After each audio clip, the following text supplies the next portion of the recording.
Assalamualaikum, hai teman-teman, gimana kabarnya? Semoga dalam keadaan sehat walafiat. Dan jangan lupa untuk selalu bersyukur. Ketemu lagi dengan channel Tatik Family. Nah teman-teman, di video kali ini aku mau berbagi pengalamanku mengenai batu empedu yang pernah aku derita kurang lebih dari tahun 2015 sampai 2024. Tapi saya di sini ingin berbagi pengalamannya mengenai pola makan yang boleh ataupun nggak boleh dikonsumsi untuk penderita batu empedu. Kebetulan ada yang bertanya di kolom komentar seperti ini ya, apa aja makanan yang boleh dikonsumsi oleh penderita batu empedu. Kurang lebihnya seperti itu pertanyaannya. Jadi teman-teman, untuk batu empedu itu sebenarnya terbentuk dari pola makan kita ya teman-teman. Jadi apa yang kita makan selama ini ya itulah hasilnya gitu teman-teman.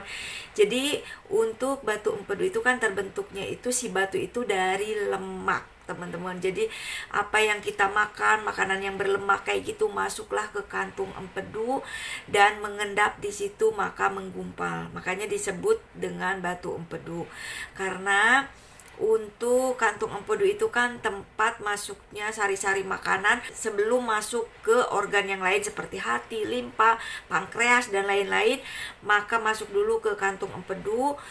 Nah disitulah kayak diolah dulu lah teman-teman. Jadi ketika masuk ke hati, ke limpa, ke pankreas, itu kayak udah bersih ibaratnya kayak gitu. Itu kalau nggak salah yang aku dapat informasi dari dokter ya teman-teman. Dan batu empedu itu terbentuk dari pola makan seperti lemak-lemakan, minyak-minyakan, goreng-gorengan, santan-santanan, terus karbohidrat ya teman-teman, kayak tepung-tepungan itu bisa jadi pemicu.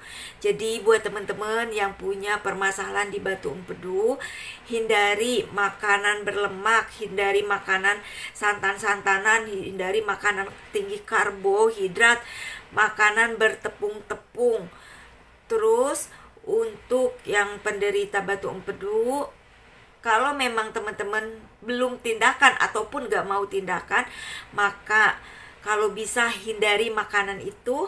Kalau belum bisa ya sedikit-sedikit dikurangi teman-teman.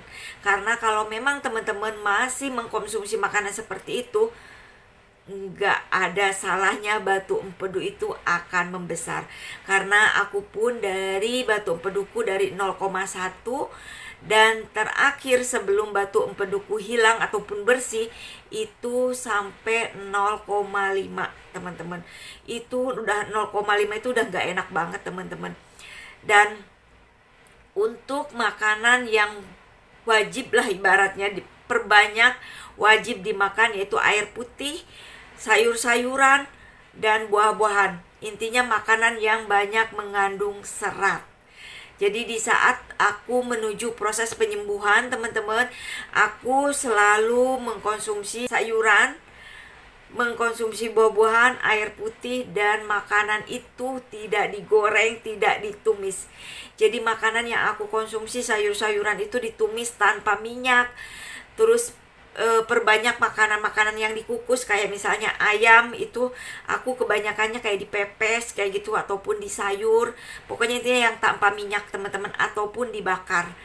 Nah, kalau misalkan teman-teman pengen mengatasi batu empedu tanpa ada tindakan, coba dimulai untuk perbanyak makanan buah, sayur, dan air putih. Dan di saat aku proses penyembuhan itu teman-teman, aku benar-benar mengurangi yang namanya makanan mie ayam, bakso, makanan-makanan bersantan kayak kari, kayak gulai, kayak lontong-lontong sayur yang bersantan itu udah aku kurangi teman-teman. Kebetulan aku kurang suka seblak, jadi aku nggak pernah mengkonsumsi seblak teman-teman. Jadi itulah pemicu yang paling mungkin banyak yang membuat batu empedu itu makin membesar teman-teman. Dan aku kenapa tidak mau mengambil langkah tindakan untuk pengangkatan kantung empedu, karena kantung empeduku udah sampai infeksi teman-teman. Jadi kalau misalnya ada tindakan, bukan batunya aja yang diambil tapi sama kantung-kantungnya, lebih riskan, lebih parah kan teman-teman. Karena aku takut nanti setelah operasi, setelah pengangkatan itu badanku riskan Karena ketika kantung empedu udah nggak ada, apa yang kita makan nggak ada untuk tempat menyaring makanan itu di dalam perut kita, ibaratnya teman-teman. Jadi langsung masuk ke hati, ke limpa, ke pankreas. Duh, ngeri banget. Sedangkan makanan kita nggak kekontrol, apa yang akan terjadi teman-teman. Dan aku dapet cerita pengalamanku dari tetanggaku. Kebetulan satu keluarga itu punya batu empedu, dan satu keluarga itu udah melakukan tindakan operasi. Suaminya, istrinya, anaknya 2 deh kalau nggak salah. Aku tanya kan, efeknya apa setelah pengangkatan kantung empedu. Katanya kalau makannya salah, pasti ada aja yang dirasa. Kalau ibunya, kalau udah makan pedas langsung diare. Kalau anaknya udah makan asem, itu langsung diare. Makan pedas masih aman katanya. Terus kalau suaminya, kalau udah makan yang santan, pedas, asam, itu langsung sakit, meriang, pusing. Selayaknya orang sakit gimana sih teman-teman. Dan anaknya yang satunya, kalau udah makan yang salah, cuma nggak tahu salahnya apa ya, pokoknya mungkin kayak pedas, asam kayak gitu, dia juga kena diare. Nah, itu yang aku takutkan teman-teman. Namanya manusia kadang hilap ya teman-teman, nggak bisa mengontrol semaksimal mungkin. Ibaratnya kita janji, oh ya oke lah kita nggak makan kayak gitu lagi. Tapi namanya godaan kan kita nggak ada yang tahu. Makanya aku berusaha nggak mau untuk tindakan. Ibaratnya maju kena mundur kena teman-teman kalau yang udah kena batu empedu. Jadi nggak tindakan juga, kita harus bisa memantau makannya, harus bisa istilah merubah pola makannya, harus bisa istilahnya memilah dan memilih makanannya, gitulah intinya teman-teman.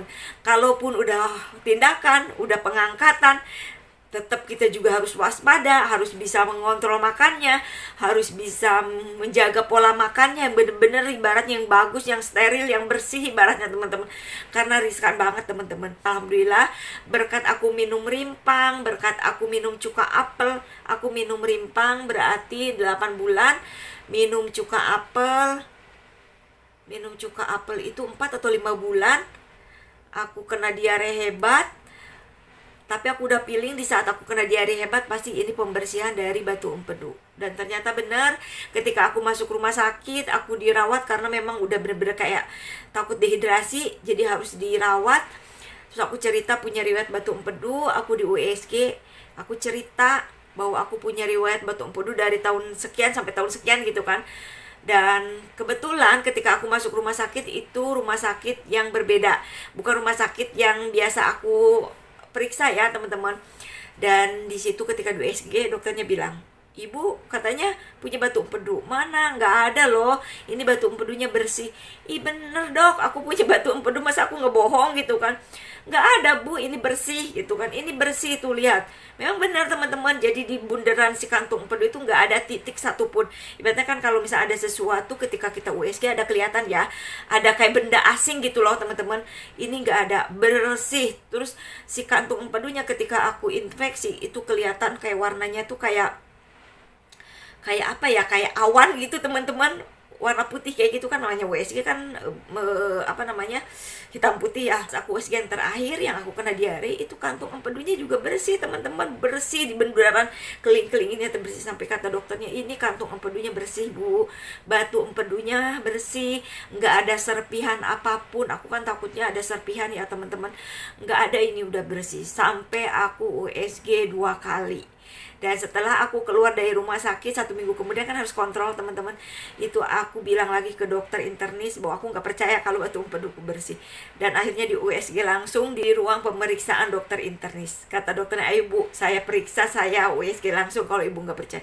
Dan ternyata alhamdulillah benar teman-teman, bersih semua.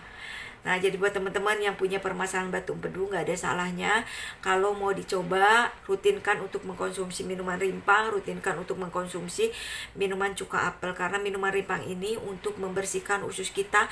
Apa yang kita makan dari pagi sampai malam tuh dibersihkan teman-teman. Jadi ya setidaknya nggak masuk semua ke saluran kantung empedu gitulah teman-teman. Dan cuka apel juga bagus itu untuk batu empedu. Dan alhamdulillah aku udah membuktikannya ya teman-teman, tapi tetap kembali lagi ke setiap badan individu masing-masing. Butuh proses, butuh kesabaran, karena aku aja berarti sampai 8 bulan untuk rutin mengkonsumsi cuka apel sehari 2 kali, minuman rimpang sehari 2 kali.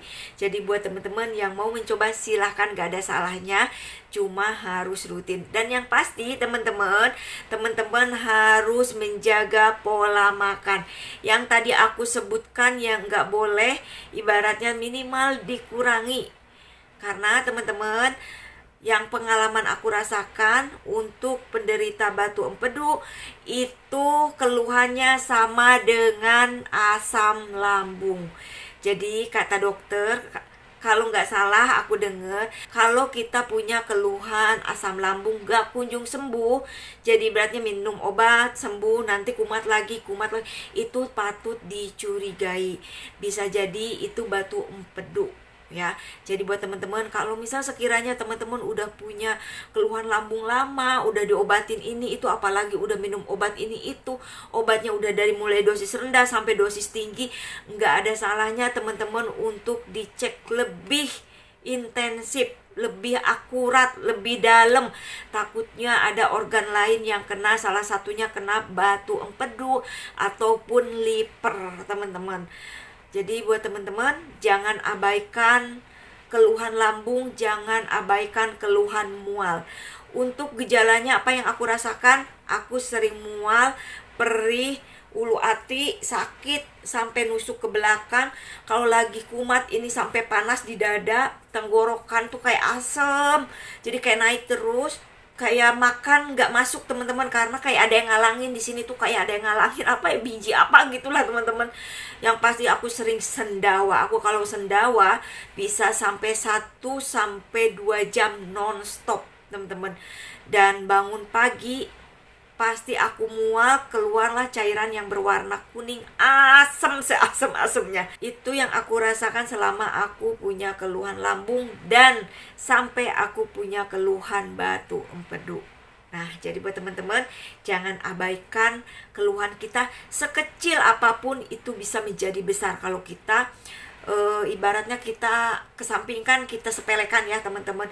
Pokoknya cepet untuk ditangani.